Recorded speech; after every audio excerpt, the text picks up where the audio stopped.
far too dangerous on that 175-mile-an-hour main straight to be sending marshals out to try and move the car. And now we have a very interesting situation indeed, because the Ferraris are in the snake, and you can see out there the McLaren guys having quite some debate about what to do. They've gone back into the garage. It must be because they thought they had some sort of problem, I think, because we're only on lap 25, and McLaren were clearly looking as though they were going to go well into the deep lap 40s, perhaps even as far as lap 50 before making a stop. So nothing really in it for them to come in. So far too dangerous in that 175-mile-an-hour main straight to sending marshals out to try and move the car. And now we have a very interesting situation indeed, because the Ferraris are in the snake. You can see out there the McLaren guys having quite some debate about what to do. They've gone back into the garage. It must be because they thought they had some sort of problem, I think, because only on lap 25, and McLaren clearly looking as though they're going to go well into the deep lap 40s, perhaps as far as lap 50 before making a stop. So nothing really it for them to come so early. They couldn't fuel things to the finish at this stage. Yeah, it's a tough call for them. They actually went with full tank of fuel, anticipating up to a 4.56 at first in. It would be very difficult for them to make the end of the race bring in this early. Actually, it is possible. Lap 26, it is possible to make it to the finish if he had about 50 laps of fuel. It would have been very marginal, and it's obviously what the debate was. Don't forget that he did 50 lap stint last year at this race, because he had the yellow left there, he leaned in right out in all these circumstances. I'm not too sure they'd make that. So no shortage of retirement already, and rather self-satisfied looking Ferrari mechanics. Felipe Massa not looking quite so satisfied up on the subway timing stand.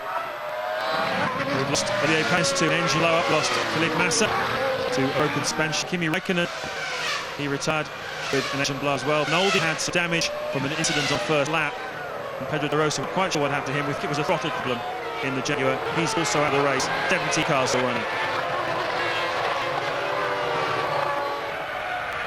Now we feel that everybody still has one stop to make, so that's certainly put Ferrari, if there was any element of gamble in what they did today with their two-stop strategy, a very bold strategy indeed, and well, fortune favours the brave, they say. I'm not sure Ferrari needed too much fortune as we look again at Olivier Panis with that very strange incident. Unusual, that, James. Don't see that very often, and it definitely put the wind up you, wouldn't it? You're sitting there at 160, 165 miles an hour, and all of a sudden the rear locks up. Nothing you can do, you just got to try and steer your way out of it. Better than your rear wing flying off, which is something we've seen the last Grand Prix with poor old Mark Webber and Kimi Räikkönen, rear wings flying off on the main straight. Yeah, sure, but the other problem you've got there is you're a sitting duck. You know, I've been in that situation myself. You do not want to get collected, and very easily done. Well, I remember you at Silverstone a few years ago in the rain, and you were in the middle of the track in the car. Safety car will come in at the end of this lap, and I think it was Senna and Andretti went either side of you at high speed, didn't they? Yeah, I remember it very well, James. Thanks. Just looking at the oil there, the telltale signs on the engine cover of the BAR. Cars dotted around. It's like a very expensive car park on the grass fringes of this racetrack. No overtaking allowed until the safety car comes in. And now we want to look at where everybody is in the snake behind the safety car, as we take another look again at the Ferrari pit stop. A little bit slow on the tyres, but obviously it was a very fast reaction, and that's pretty slick teamwork considering it was a very, very quick decision, isn't it? A very quick decision off the pit wall. Yes, it didn't have the tyres quite ready, but they soon got them out there. But the coolness of Schumacher sitting behind, just waiting for his stop as well. Something you don't see very often, but there you go. They made the decision and they went with it. You sometimes see it when there's a deluge of rain, and you can see the McLaren mechanics were ready at that time as well. The safety car, we're told, is going to come in this lap. We will go racing, and looks like Barrichello at the front of the train. Michael Schumacher there as well. So that's worked out very nicely for Rubens Barrichello, hasn't it? Two lapped cars between himself and Ralf Schumacher, who is now in second place because Michael Schumacher had to wait for that for those tyres. So Ralf did jump in front of Michael. This was Michael coming in for his tyres, and obviously that little bit of a delay, that's the disadvantage of being second on the road at the time. Now what can Ralf do from here? Everybody's got to stop once more, and he is in front of his brother. The lights are out on the safety car. Rubens Barrichello has really dropped the pace off, and now he hits the gas, and now we start to race again through turn 8. and down to turn 9. No one's allowed to pass until they cross the start-finish line. A very smart restart tactic there by Rubens Barrichello. He's bought himself quite a bit of space because Michael Schumacher and Ralf Schumacher couldn't pass until they crossed that line, those two back markers, and now they can attack. Montoya, you see already, straight past one of the back markers in 4th place. Well, Montoya is used to this situation, James, sitting behind his safety car. Obviously in American racing, there's a lot of that goes on. The format really was to keep the tyre pressures up, keep the car... Oh, well, somebody's off. Incident. Yes, one of the Saubers. It must be Nick Heidfeld's a big accident. Heidfeld flies off in the background, and he's been hit by one of the Jordans. I think it's Takuma Sato. Oh, that's huge damage. We've only just gone green here in Austria after a safety car period. Are we going to have another one, I wonder? Well, it looks quite big, that. Yeah, it looks like the whole right side of Sato's car's missing. You can only think that maybe Heidfeld climbed over the top of him or just took that clean off, but yeah, big indeed. Well, the general rule of thumb in Formula 1 is if the driver appears to be injured in any way, safety car, we believe, may be being deployed. I think Heidfeld has damaged one of his legs, looks like his right leg, and the safety car, there it is again coming out. What an eventful. That's the medical car coming out, the safety car on the left. Let's just watch this, James. They were coming into that second corner. Car there completely locks up, and actually Heidfeld just goes off on his own. I think he just anticipated something happening in front of him. Like, whoa! Collected the cars just coming off the exit of that corner there. That is big indeed. I wonder whether they had some sort of brake failure or something, because he didn't seem to scrub much speed off. Here it is again. One of the cars is locking up there. It's one of the the Minardis, the back markers, Alex Young. And there you see, scrubbing no speed off at all, comes Nick Heidfeld, and what must have been like for Takuma Sato, minding his own business and turning into the corner, and he gets collected by a very fast-moving Sauber. And we've had a McLaren reacting. Yes, David Coulthard has pitted during the safety car period, and we can see that the Williams team are down there as well. They're going to use this opportunity of a safety car period also to make their stop. And now on lap 29, we're certainly within the window of being able to make a stop and go to the finish. A little bit strange that, James, because you see that they look like one of the Minardis there locked up very badly, a lot of smoke. Heidfeld's reacted, but it didn't lock his car up, did it? It looks like he didn't even get on those brakes. There was no smoke, there was no tyre marks, and the speed didn't decel at all. He just took Sato clean out. That would have been a big shock. Well, he was carried away from his car by one of the marshals, but it seemed like he was standing up on his own there, leaning against the tyre barrier, Nick Heidfeld.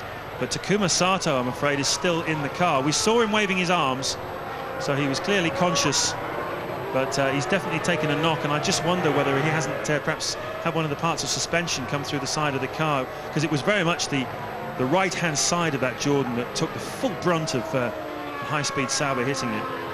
Yeah, side impact is probably one of the weaker points of a car when it's built, but there's been a lot of work over the past 12 months done on that. Again, we see a replay here. See, that's the Minardi locked up. Smoke pouring. He looks like he actually does try and get on the brakes slightly, but there's no speed taken off, and unfortunately he goes in the grass, and he's already airborne and takes Sato clean out. And did you see there's a Williams there as well? I mean, was that Montoya or Ralf Schumacher? I think it was Juan Montoya who missed having that accident by millimetres only. There he is, Montoya, right of your frame, and watch the Sauber come flying through now. Oh, by such things does fate do its work, honestly. Yeah, very, very strange indeed. It could be Montoya sitting in that car now having problems with his legs. I can only believe that Heidfeld reacted to the amount of braking problem that the Minardi was having. There doesn't seem any other explanation for that at all. This is lap 30. We are once again under the safety car, and a lot of cars pouring into the pit lane to make their stops. They're realising that this is going to be a longish safety car period. Jarno Trulli is in, Villeneuve is in, so is Eddie Irvine, and so is Alex Young. So really only Montoya, Salo and Ralf Schumacher not stopped yet. You can see Professor Sid Watkins talking to Salo and just working with him. And, well, this safety car period set to go on for a lap or two yet.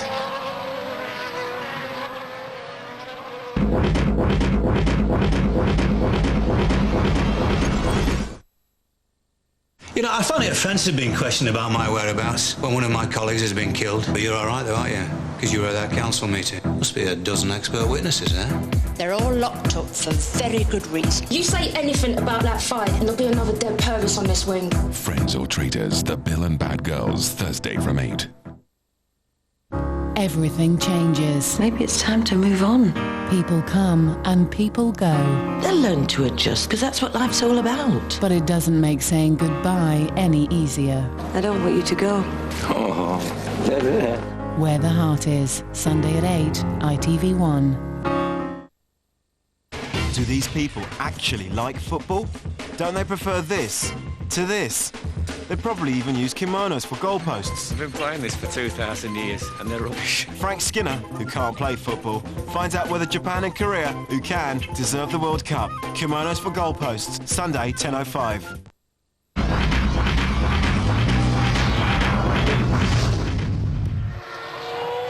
Lap 31 of this highly eventful Austrian Grand Prix. We had incidents on the first lap. We've had 2 safety car periods and we're in the second one at the moment. This is lap 31. Rubens Barrichello still leading from Ralf Schumacher, who's ahead of Michael Schumacher as a result of that first safety car period when Michael came in for tyres and had to queue behind Rubens Barrichello. The computer is showing that Ralf Schumacher has yet to make a pit stop. 4th, Jenson Button. 5th, Juan Montoya. 6th is Mika Salo, who has yet to make a stop. 7th is Alan McNish, also yet to make a stop. David Coulthard is in 8th place. And this is Takuma Sato, who was involved in the incident which brought out the second safety car. And the Jordan driver was going into turn 2, and Nick Heidfeld in the Sauber apparently either had a brake failure or something happened with his car that caused him not to scrub any speed up at all into turn 2. He came up over the grass bank and side-swiped the Jordan of Takuma Sato, and Professor Sidney Watkins and his medical team have been with Sato for the last 4 or 5 minutes, just extricating him from the car. We did see Sato waving his hands immediately after the incident, so we believe that he is conscious, but you can see there just being put onto the stretcher, and we all hope sincerely that he's okay.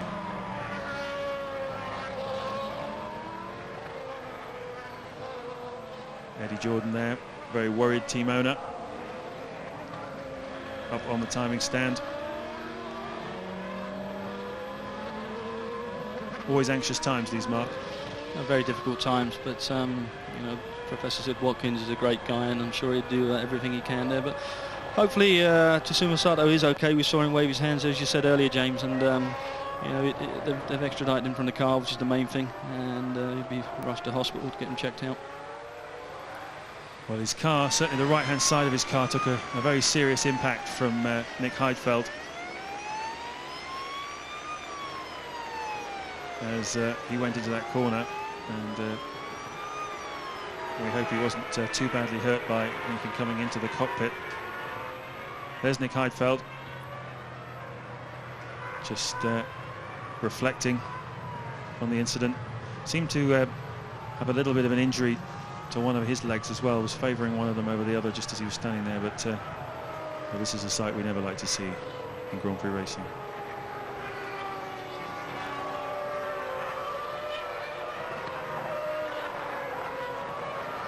Sato's mother is here. One of many mothers have been flown in by the race organisers, as today is Mother's Day here in Austria, so I guess she'd rather be here than many thousands of miles away in Japan watching this on television, but she'd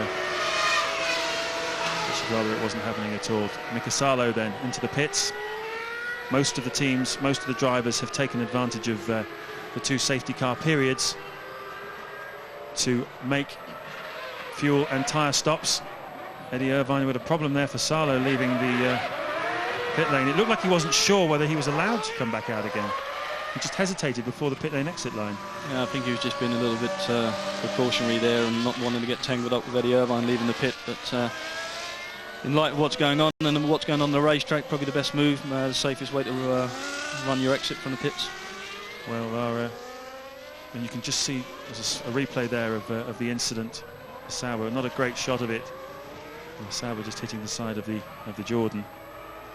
We're hearing from our F1 ITV pit crew. Here you see again the incident. I'm not sure how many more times I really want to see this, but how unlucky Sato was and how extremely lucky Juan Montoya was in the Williams that just missed by Sauber completely out of control. The cameraman was quite lucky as well. We're hearing from our F1 ITV pit crew that the pit lane light was on. The red light was on. That's why Salo stopped, but then it went green again.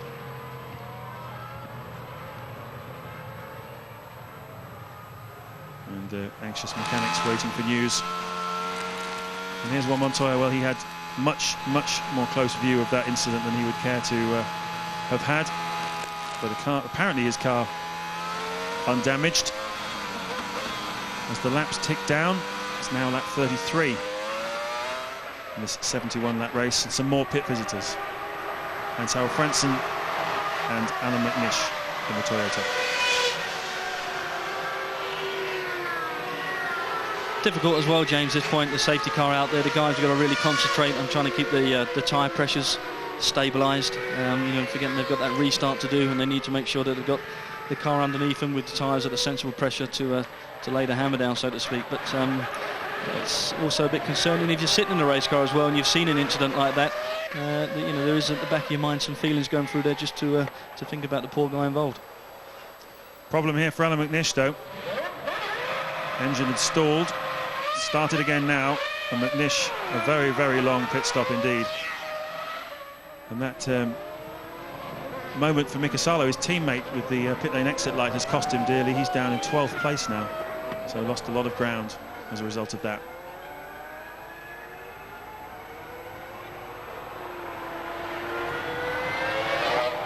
"15 cars still in the field." We've lost Nick Heidfeld and Takuma Sato from the incident that we saw earlier on. We've seen many times, and I think we're going to see it again. Olivier Panis is also out.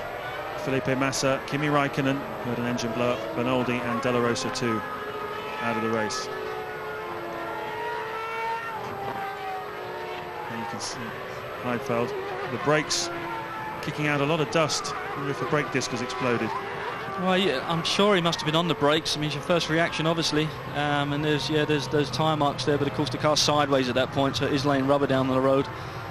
But I'm a little bit miffed at that point. I can only hope that something went wrong. That's the ambulance taking Takuma Sato. Then he's been extricated from the car.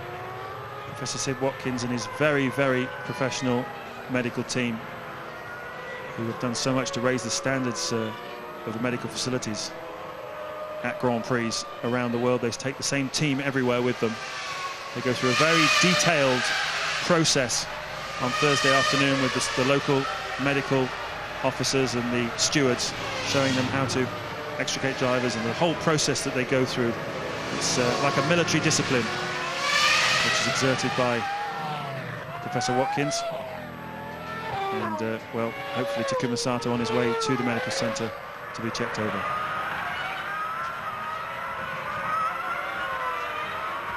Well, obviously, as soon as we know any news about his condition, we will let you know it. His manager, Andrew Gilbert-Scott, and his girlfriend are down at the medical centre. In fact, I can see Andrew Gilbert-Scott just out of our commentary box window down there below us, the medical centre, right on the pit lane entrance. This is Juan Montoya, who is currently in 4th place. And Mark, I'm looking on the computer. It says that neither Williams driver has made a pit stop, which, if everybody else thought it was the wise thing to do. And look at that cloud, just interrupt myself, look at that cloud on the left-hand side, that big black cloud. Did you see that? Yeah, the clouds look like they're rolling in, but I think there may be enough time for them to hold up and drop any rain here. But yeah, you're right, they haven't pitted yet. And what they would have been doing while all this has been going on with the safety car is leaning the engine out, making the fuel efficiency of the engine so that it got more laps under the belt from this tank of fuel, and that may pay off a little bit later into the race. It's definitely a situation which we saw David Coulthard do in last year's race, where he managed to make 50 laps on one tank of fuel. Well, I'm just wondering how many laps we've had under the safety car, because if they were fueled to go to around about lap 50, it's 21 laps beyond that they would need to have fuel for. I wonder whether they're gambling that this might just be long enough No, I don't think it will be, because a safety car is coming in this lap. So if that's the gamble that Williams have played, it would appear not to have worked. I have seen Williams mechanics out in the pit lane during these two safety car periods, but we've not seen them taking on fuel and tyres, and the computer we have in our commentary box is saying that neither of them have been in. So an interesting situation down here in the Williams pit. I wonder what they're thinking. Well, whatever it is, they're doing it sitting down, because nobody's out in the pit lane. There's no rush to do anything at all at this stage, so definitely playing it cool. But you're right, we've seen that before and we've seen it pay off, but it may not work this time. Big tail slide from Michael Schumacher, just trying to get some heat into his rear Bridgestone tyres. We saw Jacques Villeneuve and the two Ferraris on a two-stop strategy here this afternoon, and these safety cars have certainly played to their advantage. No doubt about that. They've got to stop again, but they're in the same position as a lot of people. So we're interested now to see what David Coulthard can get out of this afternoon. He's benefited from being able to take on fuel recently during the safety car period. And it's going to be very interesting, the remainder of this race. This is lap 36. There's a piece of damaged carbon fibre out on the track there. We believe from our F1 ITV pit crew that we've had 8 laps under the safety car, so they'll have been able to save some fuel, but they use about just over 2 kilos of fuel a lap, 2.3 kilos in fact.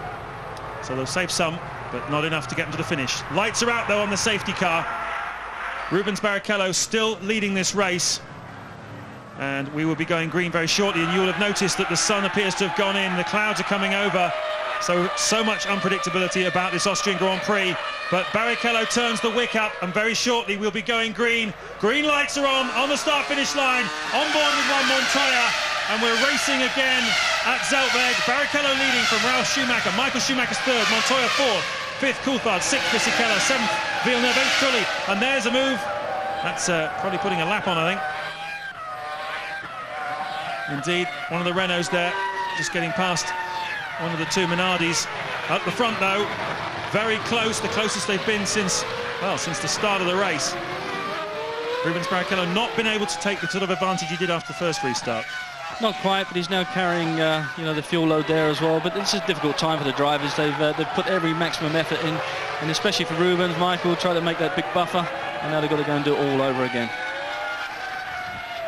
Yes, well, it's been a stop-start afternoon, but Rubens Barrichello already starting to exert himself. You can see the gap opening up over the second-place Williams car. Michael Schumacher, the man with the headache now, because he's got to work out how to pass his brother. This is the order they started the race in. 1, 2, 3 and 4. Those were the grid positions, and we're back to where we started. I think the man on the move is Villeneuve there. He definitely just tugged onto the back of Fisichella, and he might have a good enough run. He's making a move on him, James, down his front straight here. He's going the long way round. He's done it. Very nice job. Nice move then from Jacques Villeneuve up into 6th place. And he's rolled the dice this afternoon on race strategy. BAR team still yet to score a point in 2002. And Villeneuve very much planning to make this his afternoon. Neither BAR nor Jordan yet on the scoreboard this season. And there is a points-paying position available for one or other of them here this afternoon from the looks of things. Fisichella demoted to 7th, Villeneuve up to 6th now on the back of the gearbox of David Coulthard. There may be points, but there may be something bigger in the offing in terms of engines for next year. And definitely BAR are the top contender to get those Hondas exclusively over Jordan. Yes, a lot of talk about that in the paddock recently. BAR setting up a dedicated test team. There are rumours that they're taking on Mark Ellis, one of the senior engineers from the Jaguar team, to run that Honda test team at BAR, and just to strengthen those ties between themselves and Honda, to the disadvantage of Eddie Jordan and his team. And that certainly would leave Jordan in a difficult position trying to find an engine supply for next season. Now you see Villeneuve now climbing all over the back of David Coulthard. A real turn of speed from the BAR. And here is Eddie Irvine coming into the pits in the Jaguar. His teammate Pedro de la Rosa already out of the race, and it doesn't look like this is a scheduled stop. He's going to have to park the car. The engine's already cut that. There's no red light indicating pit lane limiters being activated, but Jacques Villeneuve is on the move. But the big issue as well is for Michael Schumacher with his brother Ralph. He doesn't have that top line speed. Ralph Schumacher's on a light fuel load still. We still believe they haven't been into the pit, and he's got to get by him sooner rather than later. Yes, they're completely out of sequence in terms of race strategy. They're doing completely different things. It's going to be very hard for them both to read each other. And what happens next? We're 39 laps into this race, and Michael Schumacher desperately trying to get past his brother Ralph. Rubens Barrichello, we understand, and Michael Schumacher on a similar strategy. But Rubens just wants to win this race. He doesn't mind who finishes second behind him. Yeah, this is going to be frustrating for Michael Schumacher. They're sitting there. He knows that Rubens is pulling away bit by bit. Rubens is putting in 1 minute 10.963 lap there compared to Michael Schumacher's 11.4. He's travelling in his brother's dirty air. That's not a good thing. Yes, he is indeed. Hopefully we'll see Michael feeling the need to put a move on his brother. Peter Sauber there, perhaps forgiven for having his mind elsewhere at the moment. Down at the medical centre, still waiting for news of Takuma Sato, the Jordan driver, injured in that incident a few laps ago. But the race goes on at the front of the field. Behind the top three, Juan Montoya still 1.8 seconds behind Michael Schumacher. Coulthard 3.5 seconds behind Montoya. Villeneuve right behind David Coulthard and lapping very quickly at the moment in the BAR. Fisichella just behind Villeneuve. Trulli in the Renault 8th. Button, his teammate, 9th. Sarlo still 10th. And here's a replay of Frentzen. Just a little bit of overrun there on the exhaust of Frentzen coming into the corner. Just so they downshift, just burns up some extra fuel. Nothing much to it. Well, we have had a couple of engines let go here this afternoon. Spectacularly, Olivier Panis and the Honda blew up on the main straight. And earlier on, Kimi Raikkonen had an engine blow up in the McLaren Mercedes. And we've just been handed a notice from the race organisers that Jacques Villeneuve was involved in a collision with car number 20. That's Heinz-Harald Frentzen. That's at the start of the race, in fact, and he's been imposed a drive-through penalty.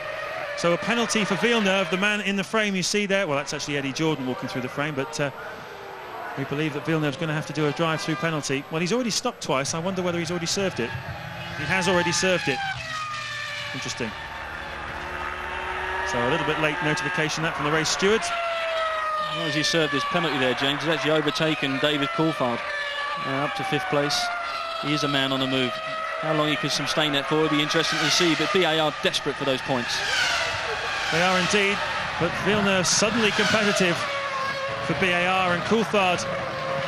Well, it's been a torrid weekend for the McLaren team. There's nothing massively wrong with their car and engine package, just not competitive to the standard that they like to see and everybody else is used to seeing.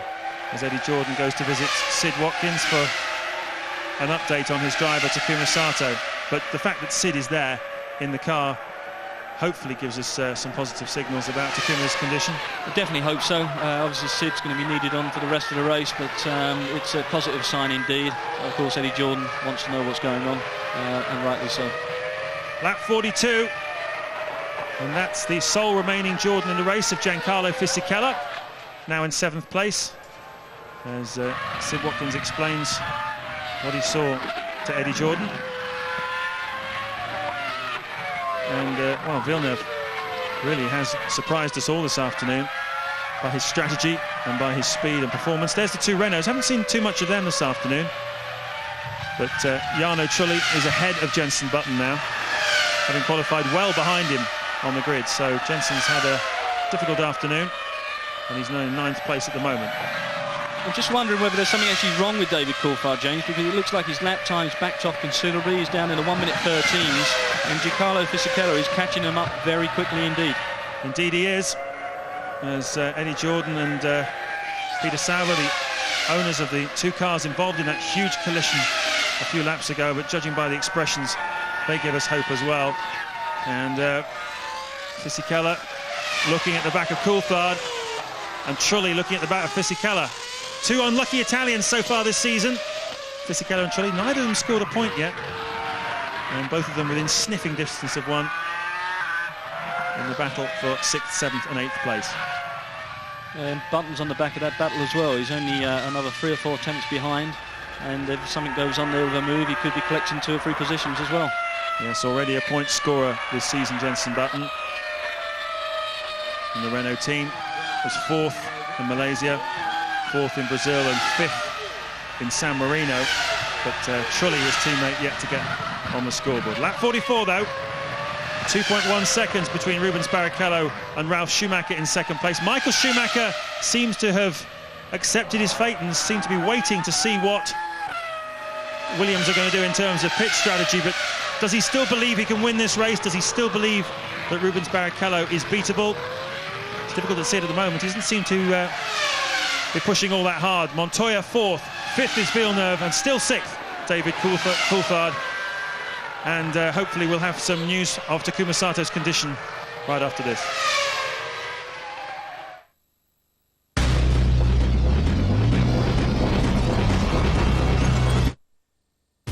...2001 left us dazzled by the East End. Yorkshire and Cheshire sparkled. We were amazed by South London and Birmingham. Merseyside was classic, while Manchester spoiled us with colour. They're television's most famous addresses. But what's this year's must-have accessory? The secret's out. The British Soap Awards 2002, hosted by Matthew Kelly. Coming soon. Be there or be so last year. I'm just a normal guy. I want the same things most men want. Nice home, loving wife, enough money to keep us happy. I won't let anyone take that away from me. When I know what I want, I get it. Whatever it takes. Coronation Street, all this week on ITV1.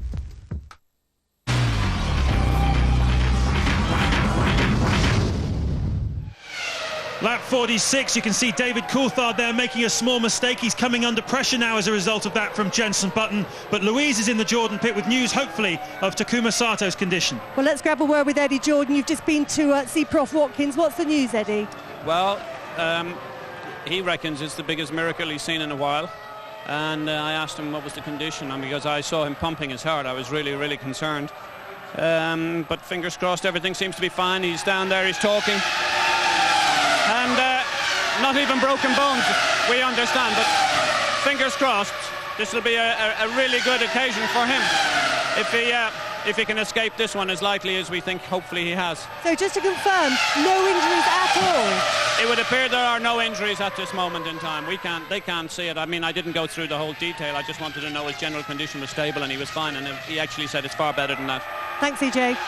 Thank you, Louise. Thank you, Eddie. Well, that is absolutely remarkable, and hallelujah to that. Takuma Sato appears to have escaped that horrible accident without any injury at all. That's great news. Lap 47, though, we're looking at Mark Webber diving into the pits. This is to serve a drive-through penalty. He ignored some blue flags a few laps ago. Oh, look at this, Mark. This is the European... the sister car, in fact, blowing up big time. Yeah, locked up the rear wheels again. We've seen so many engines let go, and all in a similar position today. And and this is also Trulli here in the Renault, slowing down drastically, starts to pull over across the racetrack. Yeah, really, he should park that thing. That's the end of his day.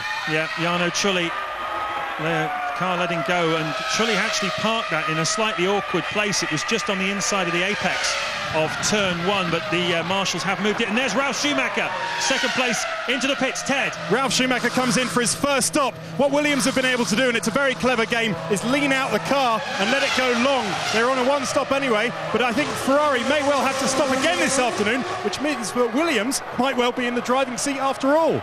Well, they might be in the driving seat relative to Michael Schumacher, but Rubens Barrichello was a few seconds ahead, quite a few seconds ahead of Ralf Schumacher anyway. So it's going to be very interesting to see whether Williams can hoist Ralf Schumacher up into 2nd place, but maybe 1st place might be a bit difficult for them. Well, let's wait and see. Definitely what we mentioned earlier seems to have been paying off in some respects there. Yes, the safety car was out. They leaned out their engine. They got a little bit more fuel mileage, and it's playing very nicely at this stage. But you're right, James. Barrichello might have it all on hand.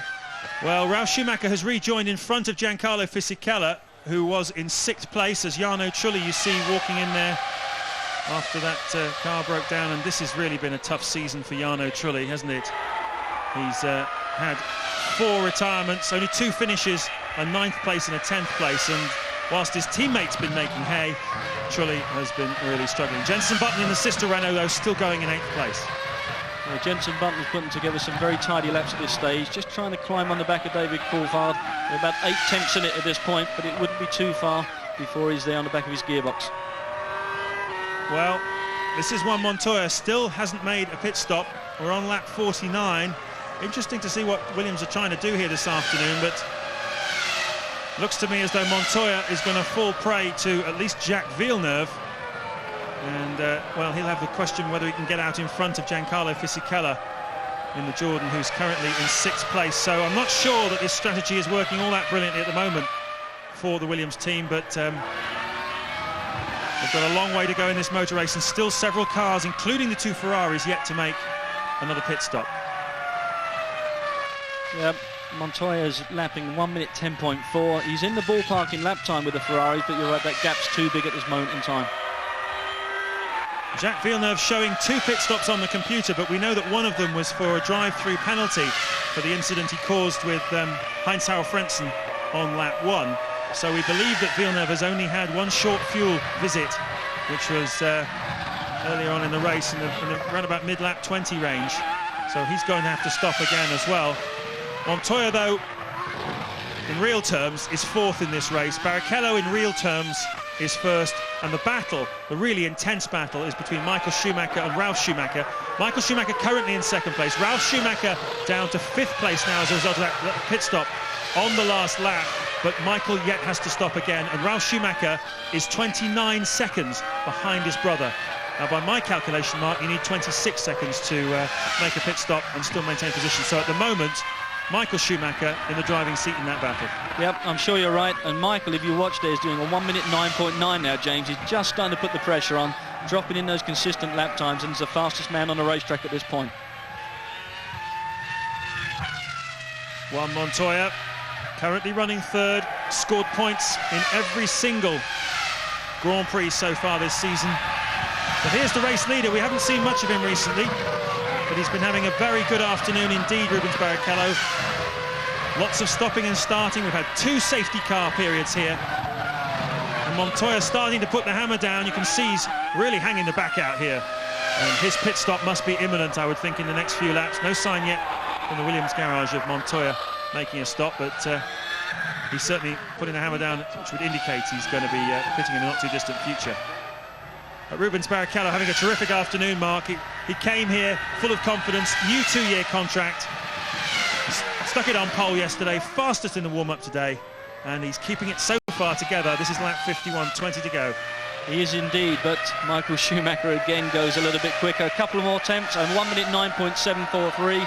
Steadily he's closing that gap down to Rubens Barrichello. 3.1 seconds, the gap now between Michael Schumacher and Rubens Barrichello. You're looking, though, at Jacques Villeneuve, who's still in 4th place, having BAR's best afternoon of the season, no doubt about it. And that's the Williams pit crew ready for Juan Montoya, currently in 3rd place. Where will he rejoin? Who will he be in front of? Well, it's going to be very close with his own teammate, actually. He's 24 seconds in front of Ralf as he comes into the pits. Can they get him back out in front of his teammate? And certainly can they get him back out in front of Giancarlo Fisichella? Didn't change the tyres, you notice.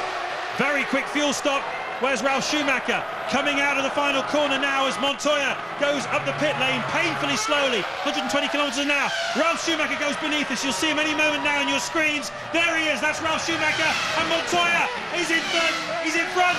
Montoya up to 3rd, ahead of his teammate Ralf Schumacher. And what's Ralf going to think about that? He's not going to be a happy boy, is he? But the problem is now Montoya's got to get up to speed very quickly indeed.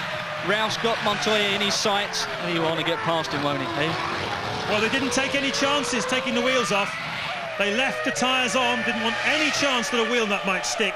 All they were concerned about was that fuel hose. Get it on and get it off as quick as possible. It was under 7 seconds, a fantastic stop by the Williams crew. Yeah, Montoya picked the harder Michelin tyre. We know they've got the durability. They didn't want any issues. They didn't need any more tyres put on the car. The car's running the fastest it's been during the whole race. He was down in the low 1 minute 10s. but Ralph will be after him. Yes, we should clarify, Ralf Schumacher chose the softer of the two Michelin options for qualifying in the race yesterday, and they've been a little bit temperamental. That's Jacques Villeneuve, who's been promoted by that pit stop of Juan Montoya's up into third place. And can he make this stick? That would be very interesting. There's Takuma Sato. Looks like he's been sedated, but he's in the medical helicopter, obviously going off for observation at the main helicopter, the main hospital, which presumably will be in Graz, the town near here. Yeah, he's probably going to have an overnight stay or a couple of nights there just to keep an eye on him, but hopefully everything is okay. It's a good sign he's been in the medical centre. Now they feel they need to take him away. He's a tough guy, Takuma Sato. Started out his career actually as a long-distance cyclist. Did a lot of cycle racing in Japan and in Europe as well. And his eyes are open, aren't they? Charming guy, Takuma Sato, and it's so good to see him escape from that horrible accident with Nick Heidfeld, apparently unharmed. Yep, tough accident, but a testimony again to the guy's fitness that will stand him in good stead. His recovery hopefully will be very soon. Let's go down to Louise in the pits. Yeah, just been keeping an eye on proceedings down at the medical centre. We've seen Takuma Sato being put into the helicopter. He's going to fly off to the hospital in Graz. I've just had a word with Andrew Gilbert-Scott, his manager, who confirmed what Eddie had already told us. It doesn't appear that there are any injuries, but obviously they want to have him thoroughly checked over, so they're going to fly him to hospital in Graz to do that. The news on Nick Heidfeld good as well. Joseph Leber, his trainer's had a chat with me. Nick's got bruising to his left leg. They don't think it's broken, but he's also going to go to Graz just for a check-up. Jacques Villeneuve then making a stop. Thanks for that, Louise. Jacques Villeneuve making his third stop of the day, but second for fuel and tyres. He had a drive-through penalty as well. And so the two-stop strategy of Jacques Villeneuve appeared to have done a lot of favours for him, but in fact, it's now dropped him down behind Jenson Button. And so Villeneuve is now in 8th place.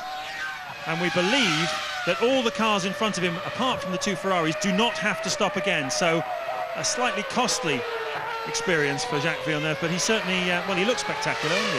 Yeah, he looks spectacular, but the main issue what we've got now, Barrichello has understood what's going on. He's put the hammer down again, just opened up the gap to 3.6 seconds against Michael Schumacher, and Montoya as well, realising he's got everything to go for, is now a gap to 1.4 seconds with Ralph.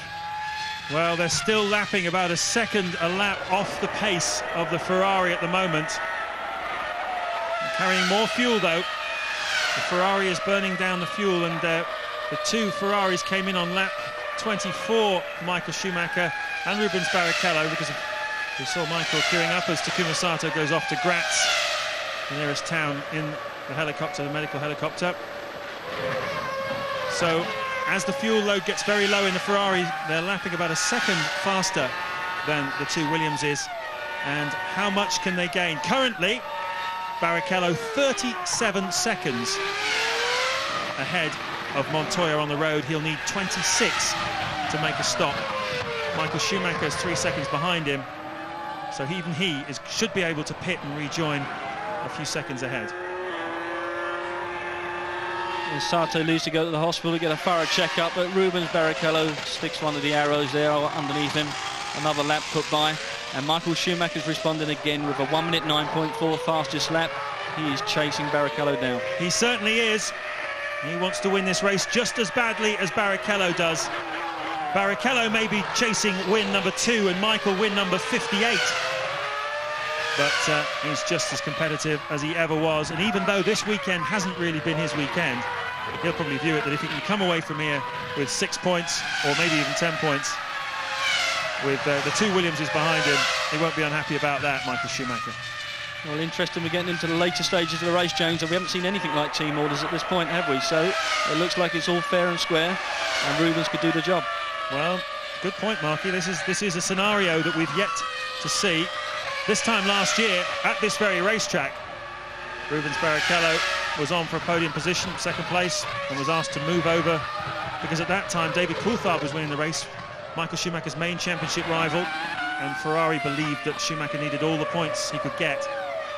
But at the moment, with a big margin at the top of the World Championship, and the fact that Rubens Barrichello actually going for a win rather than just points, one's tempted to think that they might just let him stay out there and claim the win. As he dives up the inside, Michael Schumacher of Heinz-Harald Frentzen. Frentzen, after an incident-filled race, is down in 11th place, which is where he started on the grid. But you have to say, if he hadn't had those incidents, a spin and a nerf from Jacques Villeneuve, he would have been a lot higher up the field. He would, in fact, in my reckoning, he would probably have been 5th or 6th.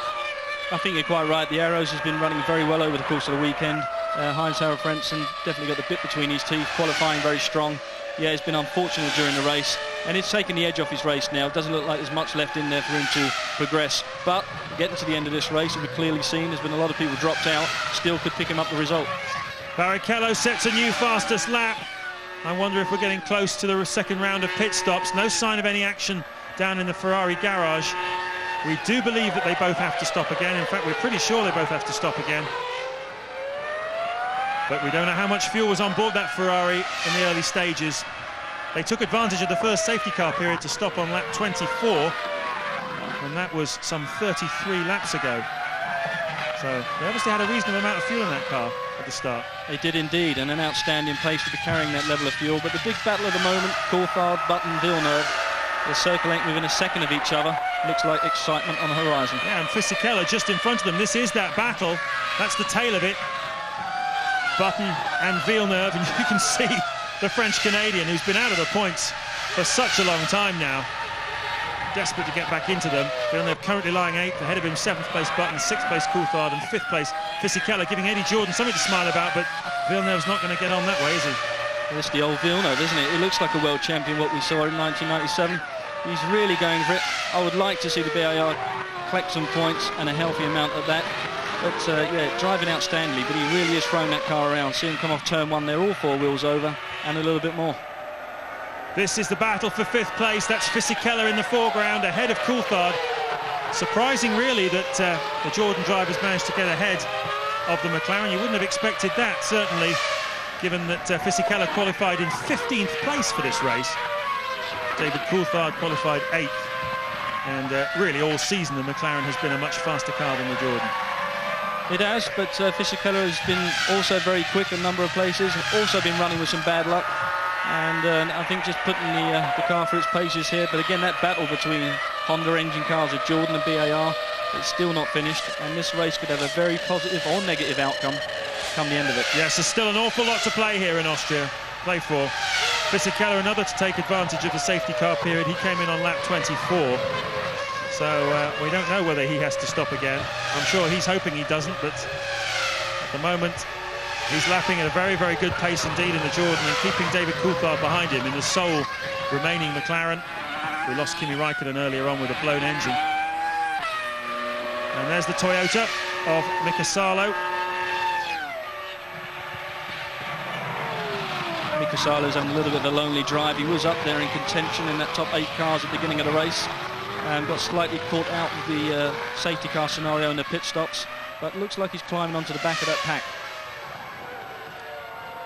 A super slow-mo close-up of Rubens Barrichello, turning 30 next week, and he was saying on Thursday it's a strange feeling because everything he's ever done in his life, he's always been the youngest. He's always been the youngest guy to go into Brazilian karting, the youngest guy to win there, the youngest guy to come into Formula Vauxhall and Formula 3, and he was a kid, wasn't he, when he came over to Europe, raced in Formula 3 at the age of 17, 18, then made it into Formula 1 at the age of 20, and suddenly to find himself on the verge of turning the big 3-0 is a curious feeling. Been there, done that, so you don't have to worry. Now then, at the top of the screen, you can see Barrichello putting a move on McNish, and the Ferrari mechanics are coming out into the pit lane. So, how is this going to play out? Well, I don't think either of the two Ferraris are under threat from Montoya in 3rd place. What it really boils down to here, folks, is a pit stop, is a little mistake or a slow in lap or a slow out lap going to be enough to swap the order. There is Michael Schumacher in 2nd place. Rubens Barrichello is 4.4 seconds ahead of him, and that's enough time. You can lose that in a pit stop. Well, let's see who comes in first, because obviously if Barrichello does come in and Michael Schumacher's got enough fuel to stay out there for a couple more laps and can increase the margin in lap time to make up it might all pan out when he comes back on the racetrack after his stop. Just waiting to see which of the two drivers is going to make the stop. It's very calm down in the Ferrari garage. They know what's expected of them. They've done it many, many times before. Rubens dives into the pit lane. The race leader comes in for his second stop of the afternoon, and he wants so badly for everything to be perfect now. Fuel goes in, clean connection, all the wheels are off, all the wheels and tyres are on. It's clockwork, no other word for it. 6.2 seconds for Rubens Barrichello. Michael Schumacher has taken the lead in the meantime, but we believe he still has to stop again as well, and the Ferrari mechanics are staying in position. They've changed fuel hoses, they've got some new tyres and wheels ready, and they've got to do it all over again for Michael Schumacher. He's 40 seconds, I beg your pardon, ahead of Juan Montoya. Schumacher, so he should be able to rejoin safely. But has he been able to do anything on this? It's not really long enough, is it? One lap. Not much he can do about it. No, there's not much. He needs a few more laps out there to make any impression. As you rightly said, it looks like they're staying out there. They look like they're going to get ready for Michael to come in. It's not going to make the difference, we thought.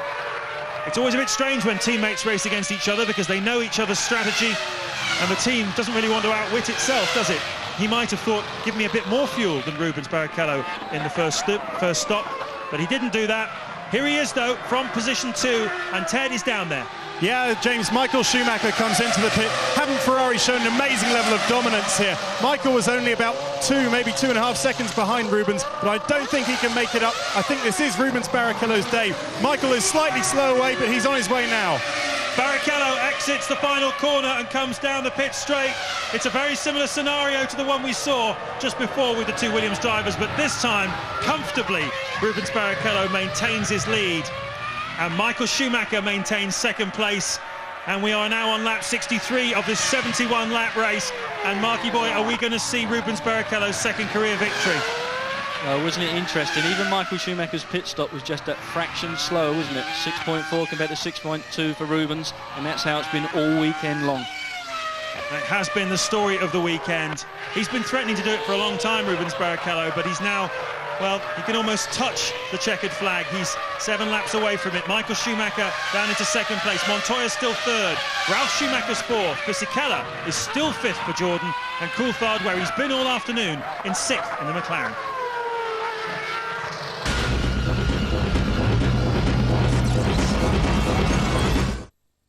The Marines are looking for a few good men. Unfortunately, you ain't it. My weapon's jammed. We move swift, we move silent, we move deadly. We go into combat tomorrow, you'll plant half those men. When the US Army needs misfit Marines whipped into shape, there's only one man for the job. It's my fault, Kenny, I let him up here. Apologize, my mother. Clint Eastwood, Heartbreak Ridge, Saturday, ITV2. They have evicted their enemies. Dave, I'm voting as part of my old tribe, and I hope you understand. They have completed their coup. What we'd planned back on South Island's happened. But now, they're on their own. Immunity has become vital. 4 survivors. This is really silly, I can't do this. £1 million. Come on! It's every survivor for themselves. Survivor, 9:50 Wednesday, ITV1.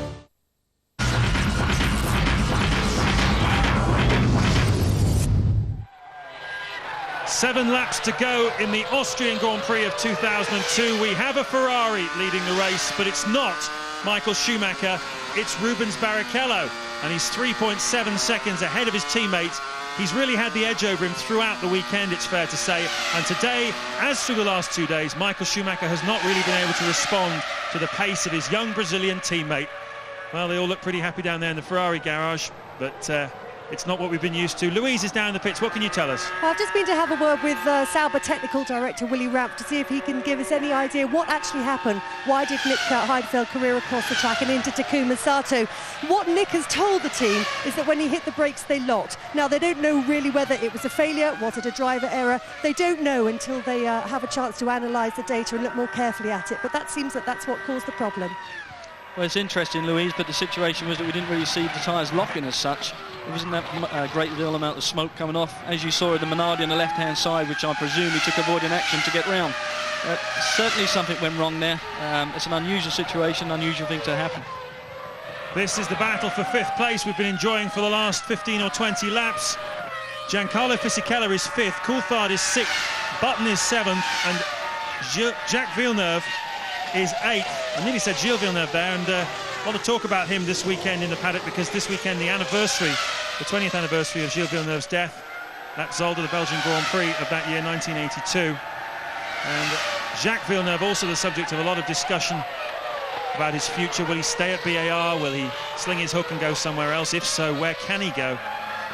Because certainly his salary, rumoured to be around the £10 million a year mark, is going to be a bit high for British American racing to stump up again next season, now that David Richards is running the team and not Craig Pollock, who was also Villeneuve's manager. Yeah, you're quite right, but I'm led to believe that he's actually got a fixed contract there. That's what I've been told, and there won't be any issues about Jacques Villeneuve going anywhere else. At this moment in time, he's driving a great race. What I'm just thinking about, more importantly, and we touched it earlier, is this is about the time last year where Rubens had to make that little move across, and that must be in the back of his mind. Well, I think that would be very cruel. I really hope and pray that that's not going to happen. The championship position being the way it is at the moment, with Michael Schumacher on 46 points and his nearest challenger being Juan Montoya on 23 points, you have to say that it would be a very harsh decision by Ferrari sporting director Jean Todt if he pulled Rubens over. But Michael's trying to do it for himself. Set the fastest first sector on that last lap. He's now 3.4 seconds behind his teammate. He's running out of laps in which to attack, though.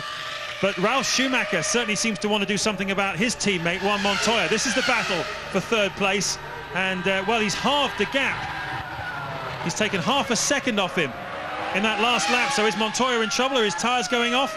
Or is Ralf just really putting the hammer down in these closing stages? Well, we know that he didn't change tyres in that pit stop. He is on the harder tyre, the Michelin. Ralf Schumacher's got the softer tyre on. He's getting towards the end of the race now, and maybe just losing a little bit too much grip. And you rightly said, Ralf took half a second out. That's a big chunk on the race lap. Meanwhile, this battle for 5th continues. A lot of stories to be settled, a lot of scores to be settled as well here this afternoon. It's been an extraordinarily eventful Austrian Grand Prix. We had a collision between Jacques Villeneuve and Heinz-Harald Frentzen on the first lap. We had retirements for Enrico Rinaldi, Pedro de la Rosa early on, and Kimi Raikkonen, whose engine blew up on lap 6. We saw Felipe Massa have a suspension failure. Then Frentzen spun but managed to continue.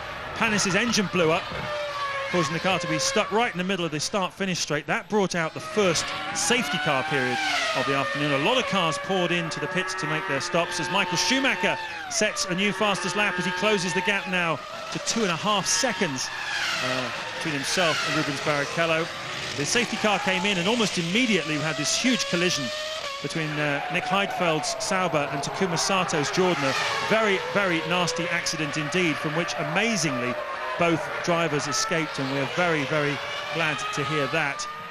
So the safety car was out again as as Montoya locks his front wheel. We finally restarted the race for the second time on lap 37. We've had a few cars dropping out, we've had a few more pit stops, but the upshot of it all has been that once again Ferrari have had the competitive package here at Austria. It was expected that Williams would be closer to them, and indeed they have been, but simply not close enough, Mark. Not close enough, but interestingly what's going on now, Rubens Barrichello, 1 minute 10.2 the last lap, 1 minute 9.2 for Michael Schumacher. He's closed the gap significantly. This is lap 70. We're within a few miles of the finish. And is Rubens just slowing up for a formation finish? Is that man there, Ross Brawn, telling Rubens Barrichello he has to pull over? What is going to happen in this next lap and a bit? Surely not. Surely they can't put the team orders out. Well, let's wait and see. I certainly hope not. I think Rubens Barrichello deserves a merit to win this race. He's had an outstanding weekend, as we've rightly said, but Michael is going to push him all the way to the end. He is. He's going to try and make his teammate possibly make a mistake, or even make him think that maybe team orders are going to kick in. But Ralf Schumacher also harrying his teammate, Juan Montoya. And Ralf Schumacher just looking over to his right there, just looking at something. Must have caught his eye. There's still a battle for 5th place. Fisichella, Coulthard, Button and Villeneuve. But I must ask you, Mark, who's your driver of the day? A number of different candidates. Obviously, Barrichello, Michael Schumacher's driven well. Montoya's done well to get himself up in front of his teammate. Fisichella's done outstandingly well to get himself into 5th. But who deserves driver of the day today? That's an easy choice for me, James. Rubens Barrichello's got to be the driver of the day. I think he's just done an excellent job. Yes, it's not over, but we're on the final lap, and I'm sure that everything's going to come together for him. I think under the amount of pressure he's had, especially over the season gone by, nobody could ask for more from the guy. I think, for me, driver of the day. Ted, what can you tell us? I'm sure it doesn't mean anything, James, but I've just seen Jean Todt pass a little note across the pit wall to Ross Brawn. I'm sure they're not going to do it again. I'm sure they're not going to make Rubens to pull over. But, well, anyway, there you go. Back to you. Maybe he's just writing him a little love letter or saying, you go up to the podium this time, Ross. Because Jean Todt certainly does share out the honours to emphasise what a team Ferrari is. As does Ron Dennis at McLaren and Frank Williams as well. They all like to emphasise just what a team effort it is to win in Formula One. And this team has been superlative. All weekend, topping the timesheets. The 2 Toyotas are in front of them. He won't have time to lap them before he comes through to cross the start-finish line for the final time. It doesn't look as though there's going to be any team orders here, and nor should we ever really have believed there would be. Oh, he's getting very close to Michael Schumacher, but Rubens Barrichello comes through. He's not going to let Michael through, is he? No, they're going to... Yes, he is! No! I do not believe it! I do not! Adam and Eve, what is going on? Michael Schumacher wins the Austrian Grand Prix. He doesn't deserve to win it. That is outrageous. Oh, I'm gobsmacked, absolutely gobsmacked. That is not possible, and I can't believe it's even allowed. Well, Rubens Barrichello's got to be the toughest guy in my book, because if he can take that standing up, he's a better man than me. I do not believe it. And Villeneuve's blown up. Villeneuve in 8th place. Well, he's certainly given that Honda engine something to think about this afternoon. But what? How can they possibly explain that? And what will Rubens say? He's waving to the crowd. Maybe he's proved his point. He's still man of the day, and he's still the winner of that race for me, James. And I tell you, we talked about it. No, we didn't think it would have happened, but it did. Well, you were looking at me when I was saying I'm sure they can't do this. Maybe it was the naivety in me and the hard-bitten cynicism of many years as a Grand Prix driver of you, Mark. You didn't believe it until you saw it, but, well, Michael Schumacher had a healthy enough lead in the World Championship. He's on 44 points before this race. His nearest challenger was Juan Montoya, 23 points, so a full 21 points behind, and Montoya finishing 3rd today, collecting only 4 points. And yet they've gone and done the switch. Ted saw the piece of paper being passed between Todd and Brawn, and that, my friends, is the result. And the crowd is whistling and booing underneath us. They don't like it at all, and I have to say I don't blame them. This is a real turn-up for the books here. We're going to be talking about this a long, long time into the evening, and a very strange end to what's been a very eventful afternoon.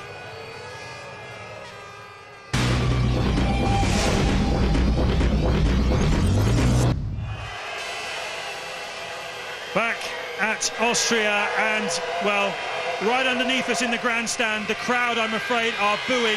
They do not like this at all. Montoya comes over to congratulate Rubens Barrichello, who finishes 2nd. He'd done everything he needed to do to win this race. He qualified on pole position. He was the fastest man throughout the weekend. He was fastest in the warm-up.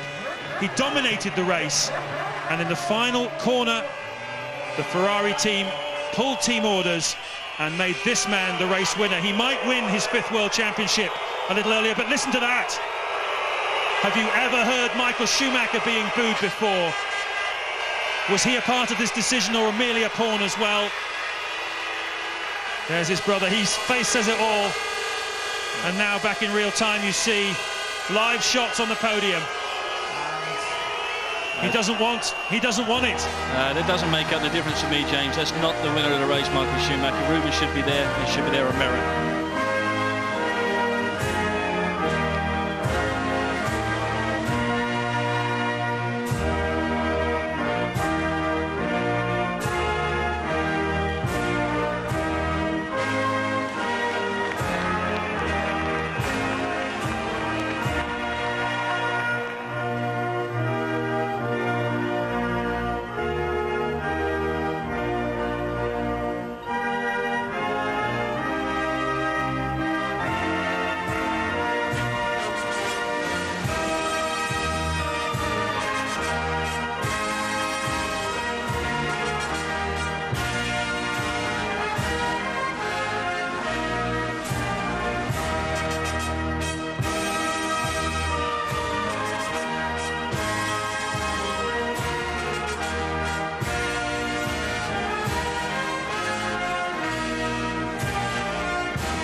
Well, Rubens was in tears last time he was on the top step. He doesn't want to be there. I'm surprised he's not in tears at the moment after the switch. The last lap, Michael Schumacher doesn't look happy. They're standing together. There's confusion on the podium and the crowd very unhappy as we hear the Italian national anthem.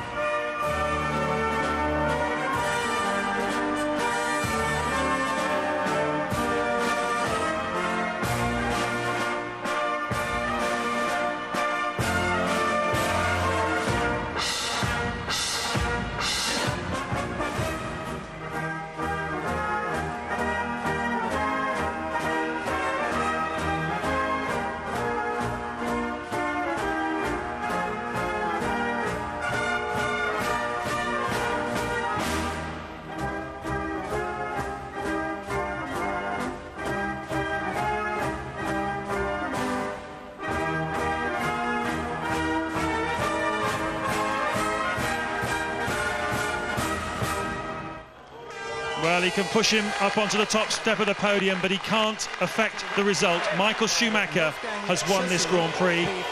He hands the trophy to Rubens. And the pictures say it all. To the winning constructor, but the history books, they'll tell a very different story. Dr. Boris Nemcik, the general manager of Mobilcom Austria. And a confused picture on the podium. The second place driver, the trophy presented by Dr. Susanna Rispasa, the Vice-Chancellor. And, well, it's been a very strange afternoon. Driver, Juan Pablo Montoya, certainly a dominant performance by the Ferrari team. Montoya loving the chaos between the two Ferrari drivers. A wry grin from him. That's his girlfriend Connie underneath, a law student from Madrid University. The champagne begins. Rubens Barrichello is in the middle of it all. The hills around Austria should be alive to the sound of Rubinho. Instead, they're alive to the sound of boos and whistles. Thanks to James Allen and to Mark Blundell. That shuffle on the podium, in my view, making no difference. A shallow gesture, that.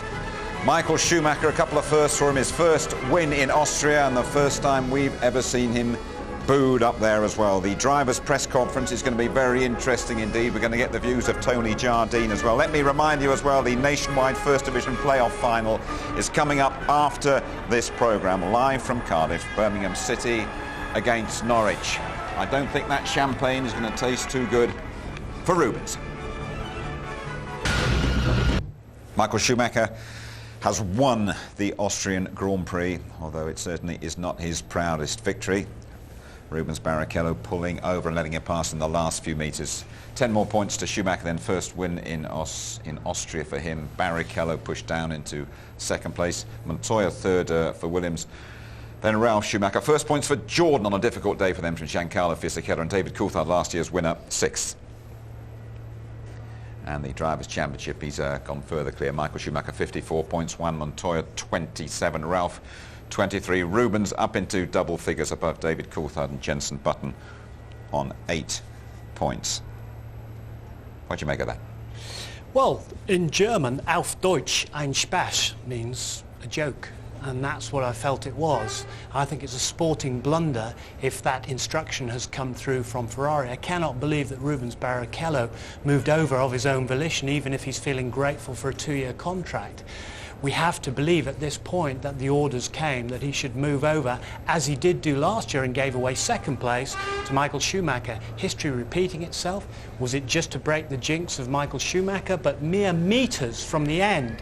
Here, Rubens Barrichello, who's dominated all weekend, who's driven superbly, heading for his second Grand Prix victory, gives it and hands it on a silver plate to Michael Schumacher, and the crowd voted with their voices there. I'm still reeling from the shock of it, I have to say. We're going to hear from the drivers in the press conference shortly. What did you feel, though, went on between them after the race? Surely Rubens wouldn't have pulled over voluntarily. It must have been team orders. Look at Ralph's face there. What's occurring there? Ralph, what is going on? I mean, this is worse for me than '98 when Coulthard pulled over and let Hakkinen go through. The Australians went away and said, fix cheating, we were robbed, that wasn't sporting. That's all of those things again. And you've just got Michael Schumacher going from hero to villain, and the Ferrari team suddenly going into, well, into dark areas. Yeah, more from you in a moment, Tony. The press conference is going to make very, very interesting viewing.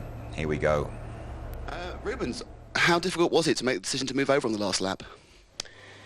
I think I had the experience actually, so it wasn't. It's not. I'm not joking on that. It's something that I've been asked to. I've said nothing, and just I think it's a team decision. I just signed a 2-year contract with them, and I thought I should have respect. But as a racer, you must feel a twinge. You've only won one race previously. Is it very difficult? Well, I mean, it's.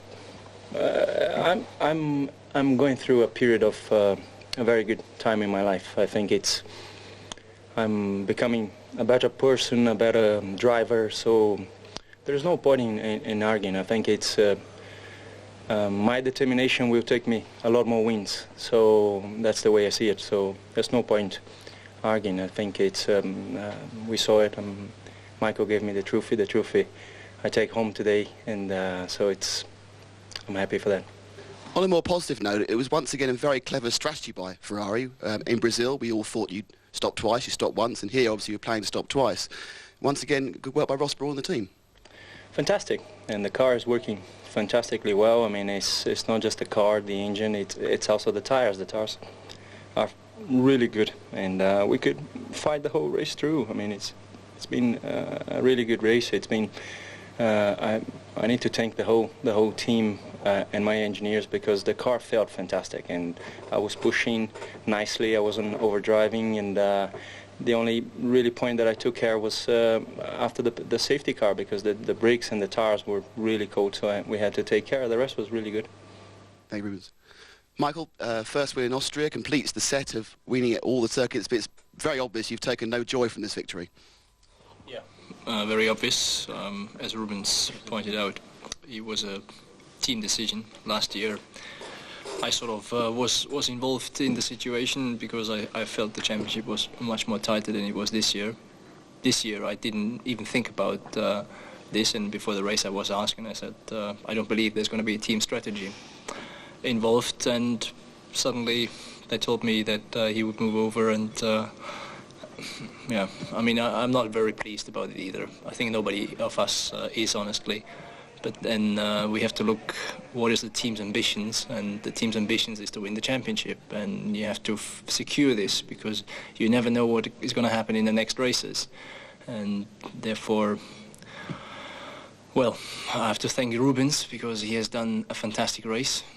He has been outstanding all weekend, honestly, and this gesture, in the way we have done it, shows the sort of, how we say, work we're doing together, the belief we have in each other, and the relationship to some degree, because it's not natural what he's been doing, the way he's doing it, and I'm just thankful for him for the points, but obviously I don't take a lot of joy from that victory.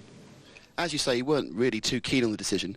Who actually makes that decision? Who was the person who said that's going to happen? In the end of the day, it comes from Ferrari itself, and there is obviously the top person of Ferrari is Mr. Montezemolo, and then it goes down to Mr. Todt and so on. Who is in the end the person? I don't know, but believe me that the team is investing a lot of money for one sort of target, and imagine in the end it would be not enough by this amount of points. How stupid would we look? We have always had this philosophy. I think it is very known to everybody that this is the philosophy. It's within the sport. Some people may like it, some may don't like it.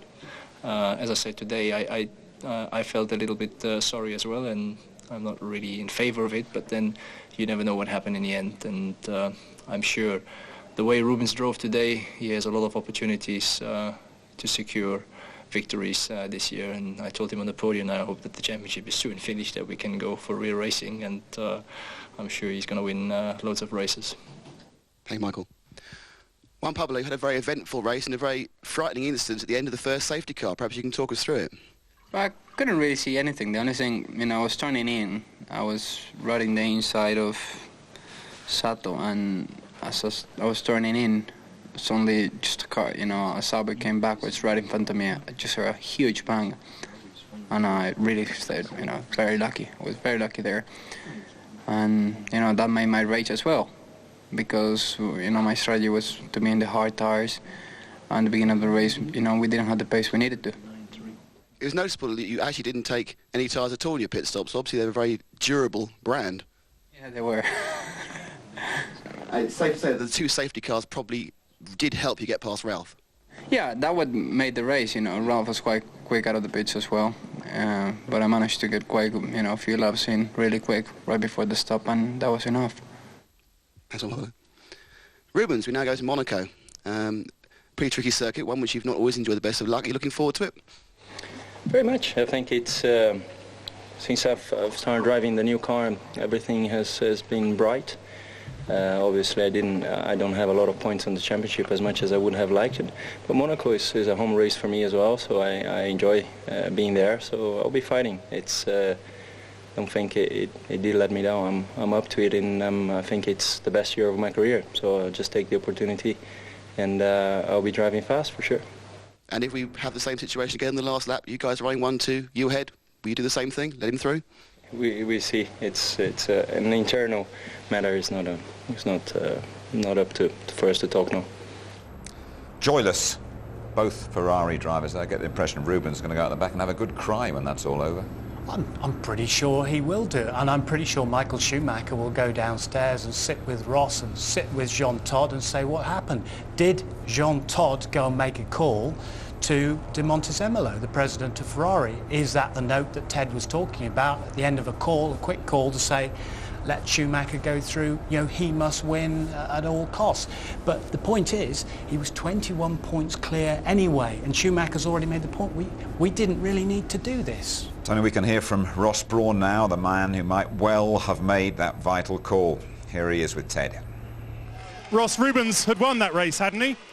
Oh yes, Rubens won the race today, but in the interest of Ferrari and the Drivers' Championship, we've made the decision.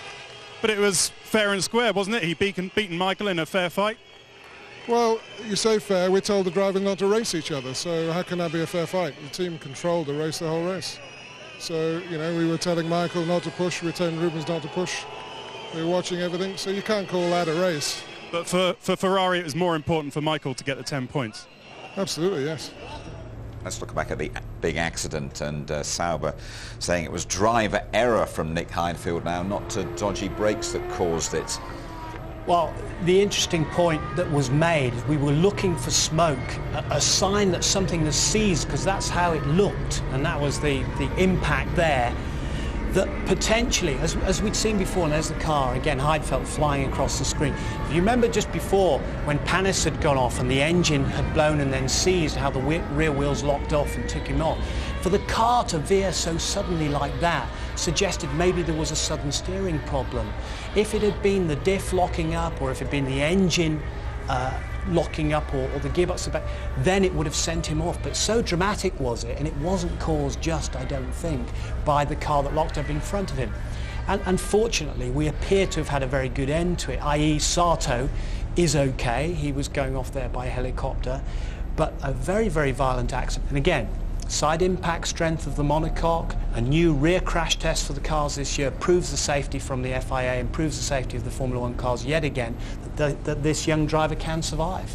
Okay, of course, we all hope that Taku Sato is absolutely 100% fine, as it does appear. Let's get the latest from Eddie Jordan, the Jordan team boss, of course, and here he is chatting to Louise Goodman. Eddie, you just said it yourself, what a day. Yeah, well, I mean, first of all, I never have thought we were going to score points.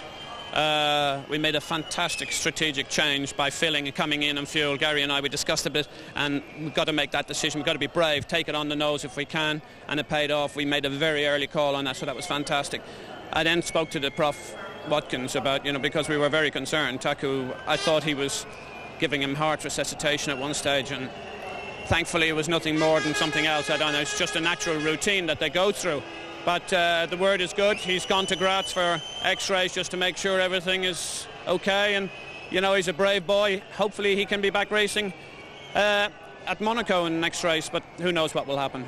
It'll be great to see him there. Just final reflections from you, Tony. I don't know, at a time when Formula One is searching for a few friends, I'm not sure that this race has done them many favours. No, it won't have done. I think Ferrari are under a huge red cloud at the moment, a red sporting cloud, because the people will vote as they have here, with their voices and with their sentiment. That'll be very, very unpopular move by a very, very popular, worldwide popular team. It's astonishing to hear Michael Schumacher getting booed after winning, isn't it? It hasn't been heard before, and he works very, very hard, on his own popularity, and he doesn't need this. Bit of PR for them to do in the next few so. weeks. Thank you very much indeed, Tony. Of course, we'll have more reaction from us here in Austria just before midnight tonight in our highlights programme, and as we've said, a couple of weeks' time, let's hope Sato is there for the Monaco Grand Prix. Always a great occasion, qualifying live at 11:30 on the Saturday, the race live, build up from just after midday, and highlights at midnight. Well then, Michael Schumacher wins the race, but very few admirers. The good news, though, Takuma Sato, he's okay. Bye-bye.